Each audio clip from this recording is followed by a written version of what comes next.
Pakistan peoples party के chairman Bilawal Bhutto Zardari ने global समूद flotilla को इसराइल की जानिब से रोके जाने पर रद्द अमल का इजहार कर दिया। बिलावल भुट्टो जरदारी ने कहा कि गजा जाने वाला खाना और दवा कोई खतरा नहीं। इसराइल ने डॉक्टरों और रजाकारों को हिरासत में लेकर इंसानियत पर खुला हमला किया।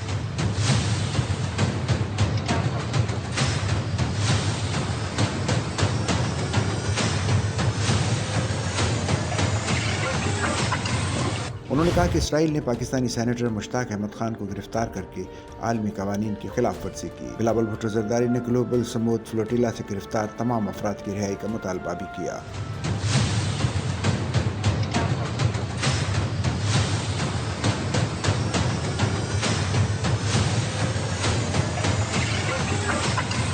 उन्होंने गजा के लिए इंसानी राहदारी और फलस्तीन के लिए इंसाफ का मुतालबा भी किया। सच्चल न्यूज़ नेटवर्क की वीडियोस में खुशामदीद। नाजरीन, वीडियो से मुतालिक अपनी कीमती राय का इजहार कमेंट बॉक्स में ज़रूर करें और चैनल को सब्सक्राइब करें।